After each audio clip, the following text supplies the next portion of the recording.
지금 이 시간까지 여러분을 혼란스럽게 하는 이 주범이 누굽니까?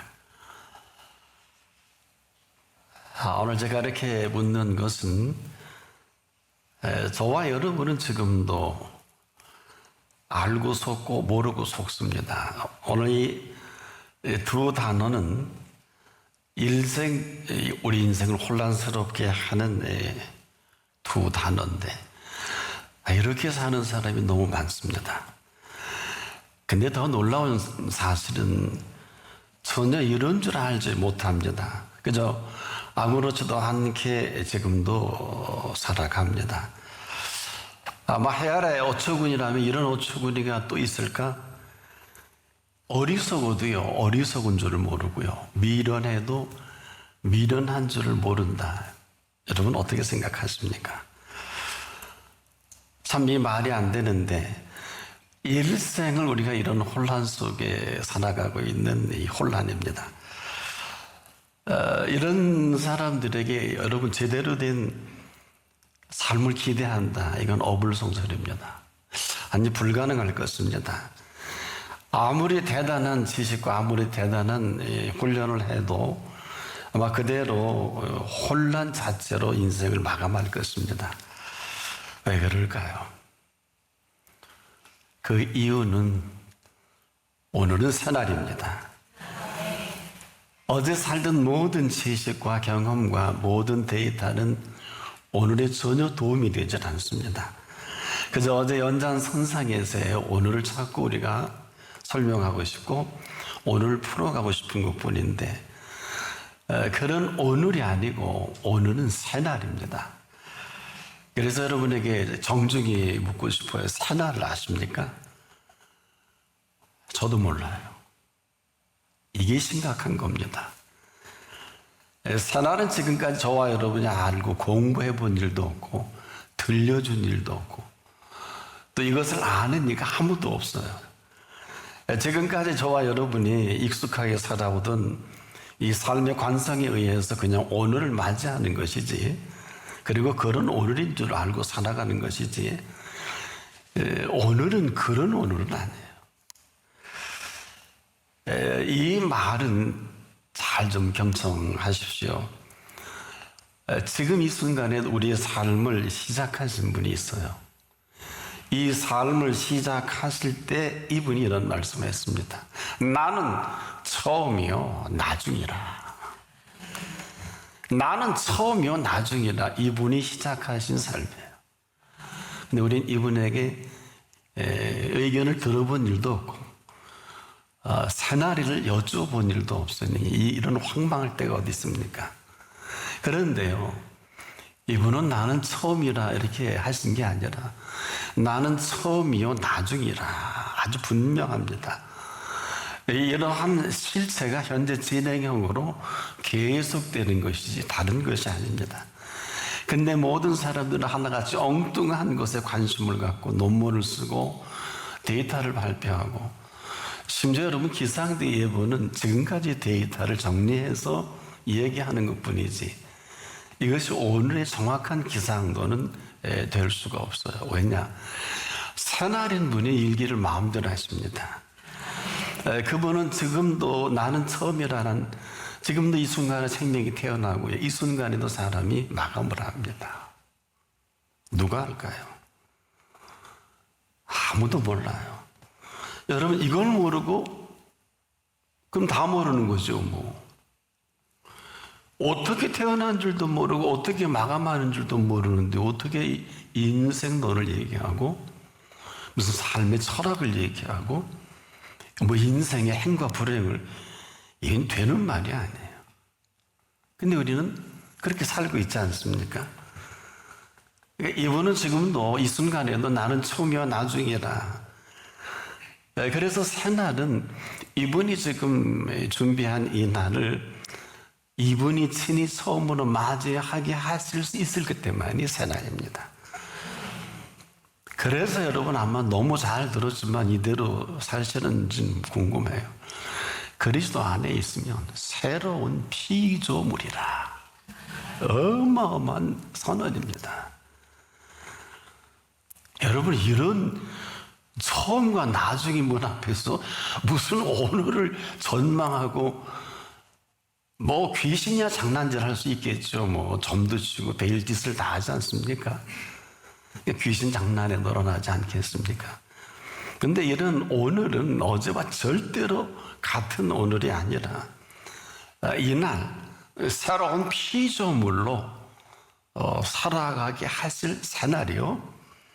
그래서 이런 사람은 오늘 그냥 그대로 축제의 날입니다. 그리고 이 사람은 새로운 피조물로 모든 것들을 맞이하며 살아갈 것밖에 없어요. 근데 지식이 없어요. 정보가 없기 때문에. 그래서 오늘을 맞이하는 이 시작 자체가 잘못됐기 때문에 마감은 볼 것도 없겠죠. 우리가 그런 얘기 하지 않습니까?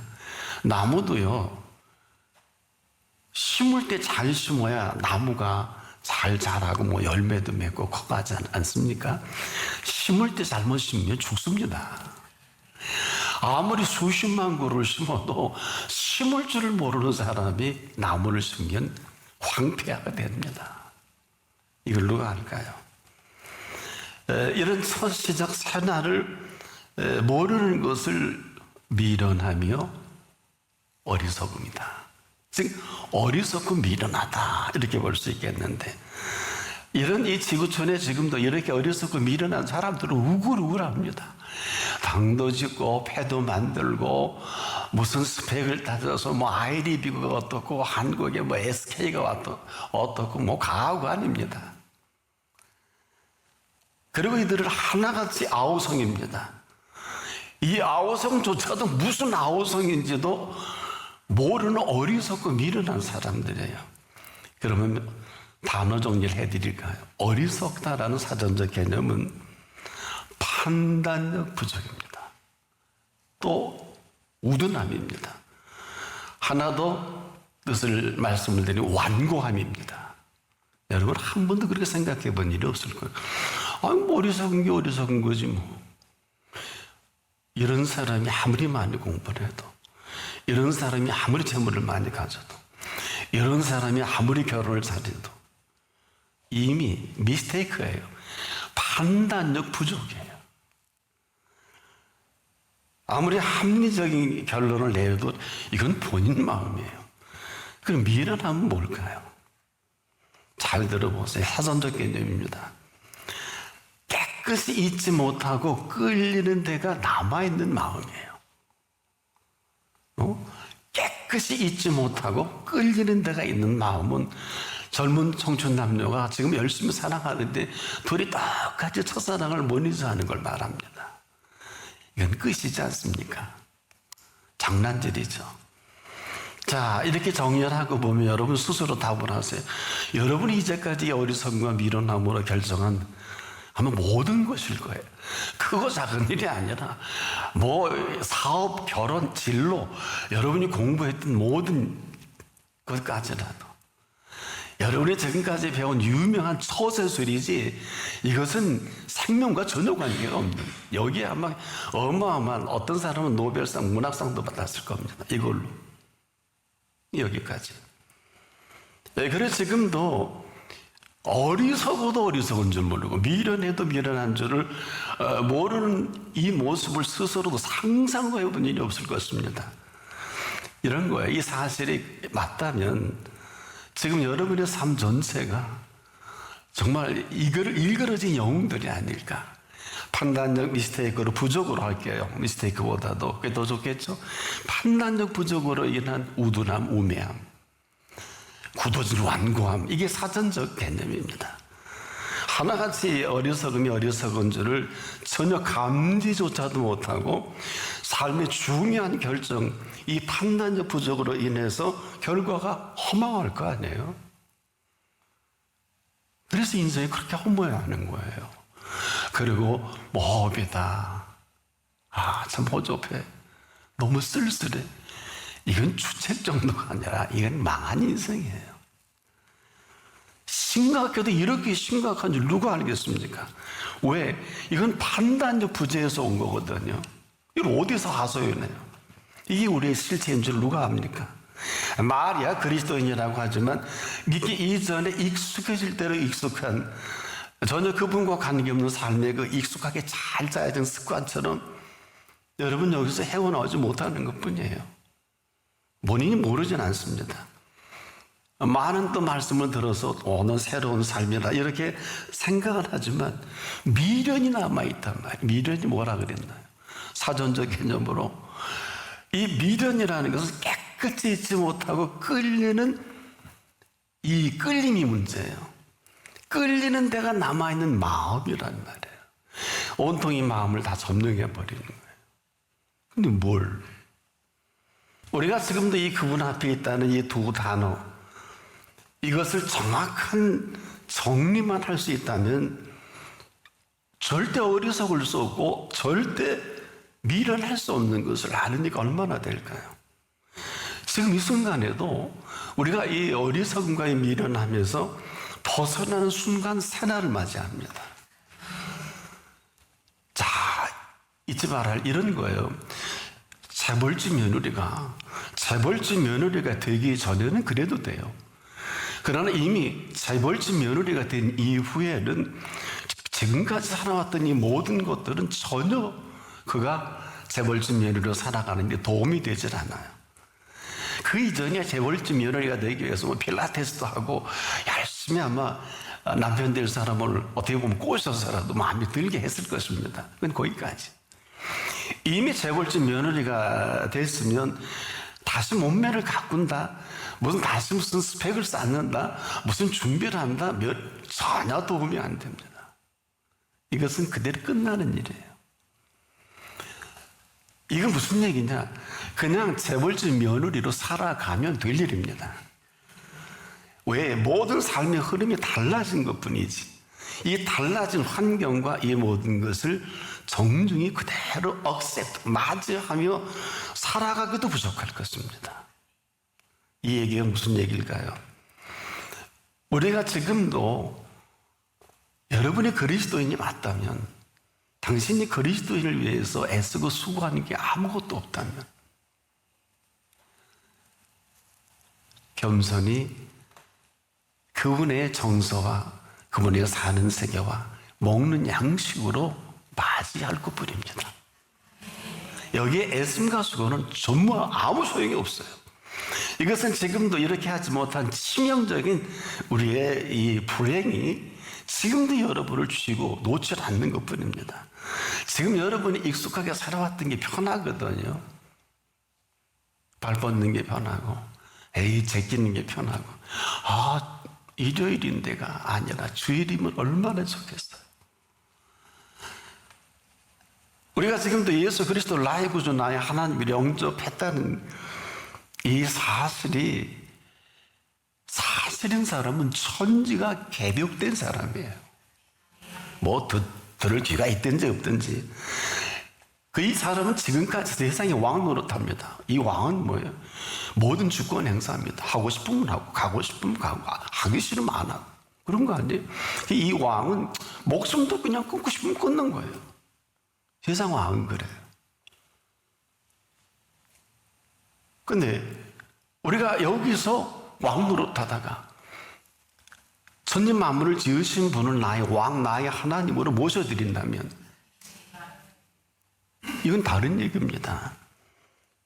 그런데 이분은 그럴 때 정중히 우리가 그분을 나의 구주, 나의 하나님 영접할 때 어마어마한 선물을 주는데 그분의 자녀된 권세를 얹어줍니다. 이건 공짜입니다. 그러나 핏값입니다.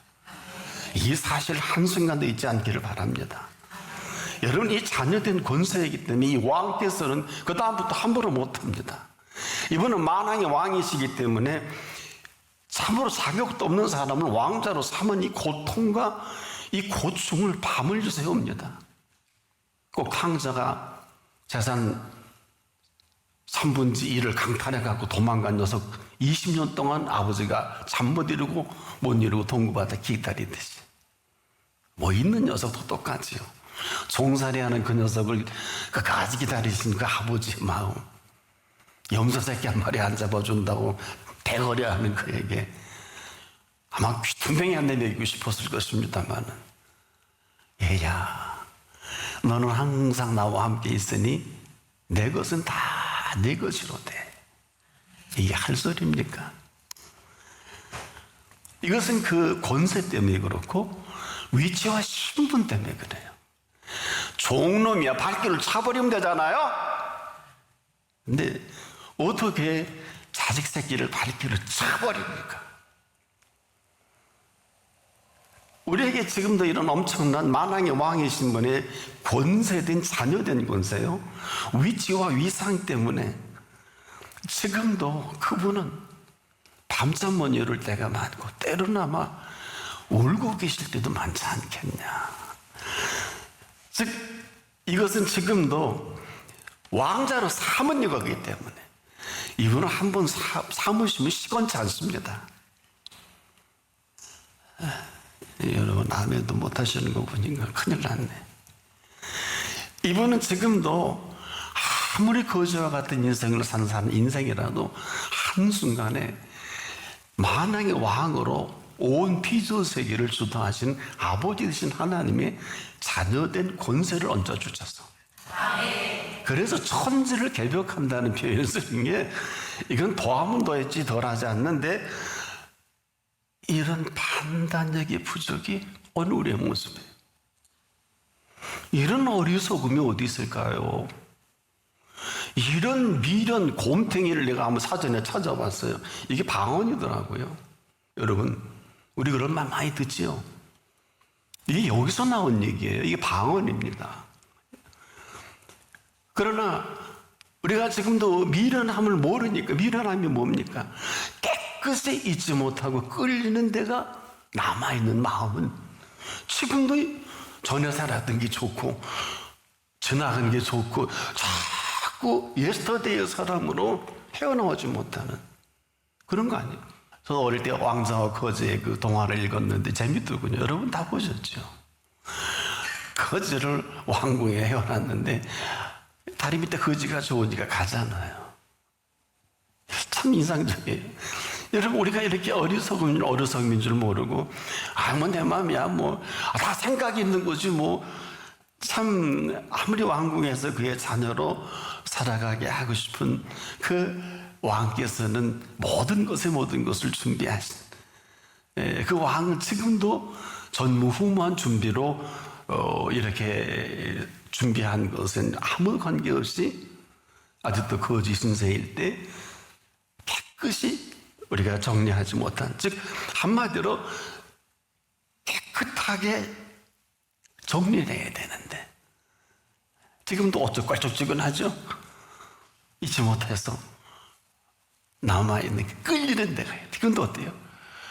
이것으로 대중가요를 만들면 이건 무조건 히트합니다. 여러분 지금도 우리가 살아가는 이것이 얼마나 어리석고 미련한 줄을 아무도 몰랐다가 이 왕을 만나면서 눈꺼풀이 벗겨지고 귀가 열려지면서 이제 그 준비된 그 세계를 보게 되고요.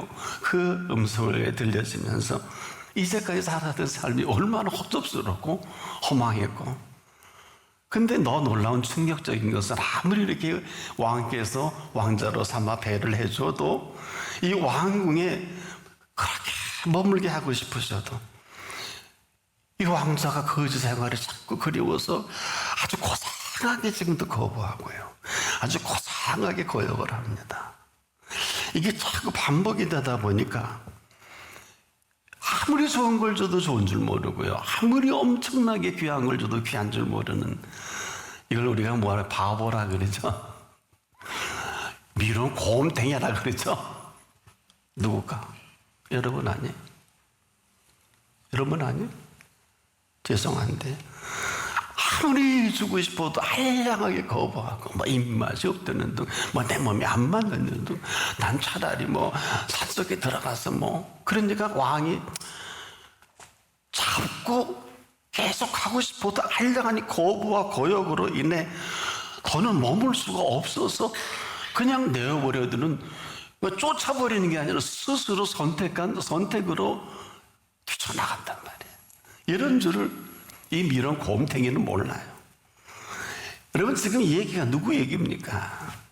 스스로 거부와 거역한 줄 모르고 이로 인해서 더는 왕으로서의 왕일 수 없고 왕자로서 왕자의 길을 거절하는 거 아니에요. 거부하는 거 아닙니까? 더 심각한 게 뭘까요? 한 번도 왕을 왕으로 여기지 못한 대형 무도하죠? 그렇지요? 어떻게 왕국에 머물 수 있어요? 막 신하들이 영의정과 자의정이 있다가 전하, 더는 저 거지 새끼를 이 궁에 머물게 할 수 없나이다. 며칠에 거부했고 어느 날 이렇게 했고 아주 고상하게 요놈이요 약속을 어기고 맨날 거짓말만 둘러대고요 해준 걸 좋게 여기지 못하고 귀한 걸 귀하게 여기지 못하고 맨날 아내들로 패고요 아주 요놈이 갈 때 못 갈 때 다 갔나이다. 언제 그랬어? 여기 없는 소리 어디 있어? 여기 돈이 얼마나 많은데 그거요 살짝 빼다가 기생책하고 그랬는데 이제 말할 수 있습니다. 예, 못된 놈. 지금도 여러분 속에 남아있는 깨끗하게 잊지 못하고 끌리는 데가 있는 마음이 어떤 것입니까? 저는 한 20가지는 다 대드릴 수 있겠어요. 이 끌리는 마음 때문에 한 발자국도 못 움직이지 않습니까? 정확히 표현한다면 우리 마음권이 느슨해진 거다. 그저 마음 가는 대로 흘러가는 대로 생각하고 싶은 대로 일찍이 아무도 어리석음과 미련함에 대한 정확한 정보를 준 일이 없어요. 여러분도 외람되지만 와, 어리석음이 이런 거야? 미련함이 이런 거야? 사전적 개념이라 그랬어요. 오늘과 사전 찾아보세요. 어처구니 없습니다. 이런 사실을 마지막 겟세마네에서 기도할 때 예수님이 기가 막힌 말씀을 하셨어요. 깨어 있어 시험에 들지 않게 깨어 있어라. 이 말을 알아듣는 제자들이 아무도 없어요. 수제자도 이 말을 몇 시간 전에 듣고 이들로 기도하라 그러는 게 아니에요. 이 겟세마네에 여러분은 기도한 줄 아는데 이건 생의 마지막 기도입니다. 잘 들어보세요. 정확하게 표현해 드릴게요. 깨어 있어. 시험에 들지 않게 깨어 있어라. 그래서 예수님 우리에게 절체절명에 가르쳐 준 기도 중에 첫 번째 여러분에게 기도와 두 번째, 세 번째, 네 가지 기도를 중에서 여러분 어떤 기도가 생각이 나세요? 다만하게서 우리를 구해달라는 기도를 가르쳐 주면서 시험에 들게 하지 마옵시고. 여러분 그 기도 안 해보셨을 거예요. 왜? 너무 짧으니까. 그래서 우리는 예수님을 예수님으로 여기지 않습니다. 너무 짧아. 너무 심플해. 다 하는 거 아니야? 그냥 이런 어리석음과 이런 미련함이 헤아려 또 있을까? 지금도 예수님만 심각하게 당부한 이 말씀과 아무런 관계없이 여러분 이 세상은요 다만 악에서 구하옵소서가 뭔 줄 아세요? 99.99%가 악으로 우글우글 되고 있는 세상이라는 거예요. 도대체 이 어리석음이 뭔지 도대체 미련한 게 뭔지도 모르는 이 세대에 오늘 두 가지로 답을 드릴게요. 어리석음의 반대가 뭘까요? 명철입니다. 미련함의 반대가 뭘까요? 지혜입니다. 명철의 사전적 개념부터 정리해 드리는 게 순서겠지요. 청명하고 사리가 밝은 것을 사전적으로 명철이라고 하고, 지혜란 사물의 이치를 빨리 깨닫고 사물을 정확하게 처리하는 능력을 지혜라고 우리 국어사전에 기록을 합니다. 더 놀라운 사실은 잠언 9장 14절을 보면 여호와를 경외하는 것이 지혜의 근본이요 거룩하신 자를 아는 것이 명철이니라. 이 지혜는 아무도 배워서 알지 못합니다. 근데 지금 얼마나 스타디 열중입니까? 절대 모릅니다. 이 지혜는 왜 그럴까? 하나님의 선물입니다. 해서 3문 8장 35절에 대저 나를 얻는 자는 이랬습니다. 생명을 얻고 여호와께 은총을 얻을 것이니라. 이게 지혜입니다. 또 3문 3장 18절에 보면 지혜는 그 얻은 자에게 배우는 게 아니에요. 생명나무라. 지혜를 가진 자는 복되도다 선언해 주셨어요. 이게 지혜야. 3문 3장 3절에 명철을 이렇게 말씀합니다. 인자와 진리로 내게서 떠나지 않게 하고 그것을 네 목에 매며 네 마음판에 새기라. 우리가 여호와를 경외하는 것이 지혜의 근본이라면 거룩하신 자를 아는 것이 명철이라 그랬죠. 이 명철은 인자와 진리이신 예수 그리스도이십니다. 이분이 지금도 말씀하십니다. 나를 떠나서는 너희가 아무것도 할 수 없습니다. 나를 떠나서는 너희가 아무것도 할 수 없습니다. 근데 뭘 해요? 무슨 밥벌이라고 공부를 하고 일생이 되게 중요한 결정이 아까도 판단력 부족이겠죠? 이렇게 어리석고 미련한 세대 가운데 저는 시냇가의 신문나무가 시절을 쫓아 관시를 맺으며 그 잎사귀가 마르지 않냐 같더니 그 행사가 더 형통하리로다. 이 시간은 유일하게 여러분 생애에 화해를 초이스할 수 있는 여호와께서 인정하시고 여겨주신 의로 살아갈 것이냐 그렇지 않을 것이냐, 어리석음과 미련함으로 계속 아인지할 거냐, 아니면 삶을 리셋하며 내 생의 뉴 스타트에 있는 비기닝의 시간을 가질 것이냐, 각자의 선택하시기를 바랍니다.